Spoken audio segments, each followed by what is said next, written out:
These are the things we learned today. 102.3 XLC, Wes and Leah. Because what's a day without learning? Am I right?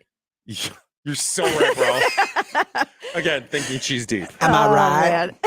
That's what you get. And that was on camera too, huh? I don't care. What we learned today, it's all thanks to Dryer Vent Wizard of Lake Forest and Gurney to avoid potential fire hazards. Schedule an appointment today. Dryer Vent Wizard of Lake Forest.com. Have you ever wondered to thyself, where did the thong come from?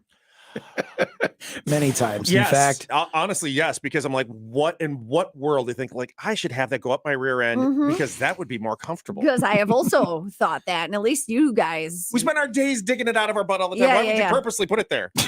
It's a question that I ask, and I hate wearing them. Yeah. It's got one on right now. Worst. The worst. Wear it backwards. That's the only way I can do it comfortably. Gross. Gross. Okay.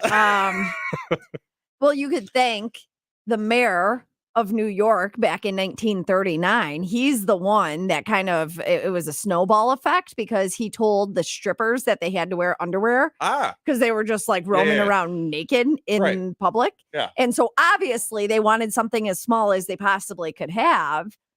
So they created the thong. Interesting. And then yoga pants came around and changed the game changer for all of you ladies. I don't. They allow you to cover up without covering up. I'm not a yoga pants fan. But isn't that the main reason that women wear thongs is because then you don't have the panty line? Yeah, but sometimes you still do. I feel like boy shorts are better for not having a panty line, like if you're wearing a dress or something. Yeah, I mean, I don't mind either one, but again, because you're wearing them so often. Right. Yes. Right.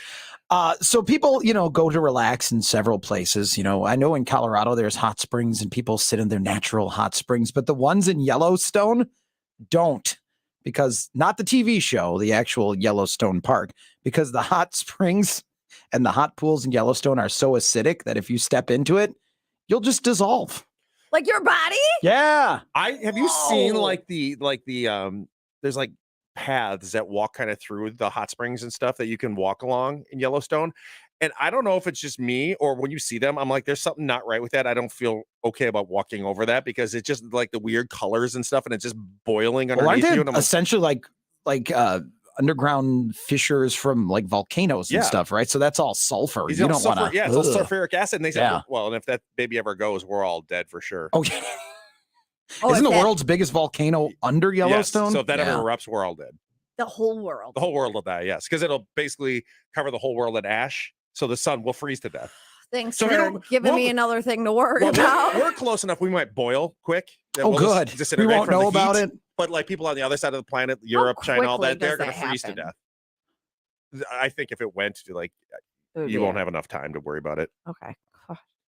So I'll just worry about it from here on out. Would you want it that way though? Like, wouldn't it be okay? Like if that was the way we all went at once? Isn't that the ideal? To be here when the world ends? If everybody got to go at once?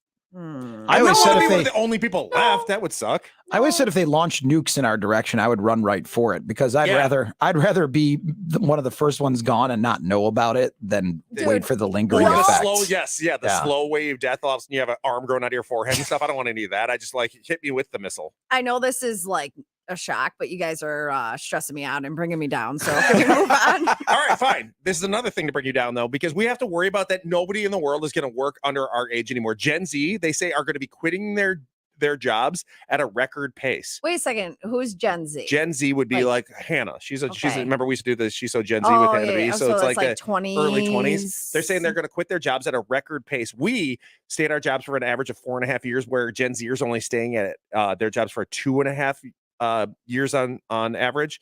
And they're saying that they want more flexibility and fulfillment. Like they don't want to be able, Gen Zers don't want to have to come here every day. Mm-hmm. They want to be able to work from home. They want to be able to sit on their toilet and do their job. They want to be able to travel and do their job. They don't want to have to go to a brick and mortar place anymore. So they said, if we have to depend on Gen Zers to run the stuff that we do every day, then we're going to be left with nothing. Yeah.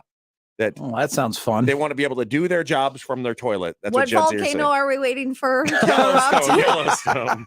If you're like most Americans, you do more and more working from the toilet. I sure do. That's why there's the Toilet Office Depot, with everything you need for your home office that also happens to be your bathroom. I got a great deal on 5 reams of printer paper and 5 rolls of toilet paper. I just better make sure not to confuse the two. I got one of those squatty potty footstools and a paper shredder. I'm getting so much done. The Toilet Office Depot. Honey, hurry up in there. I gotta go. Right after I finish these TPS reports. Get everything you need to do business while you do your business today.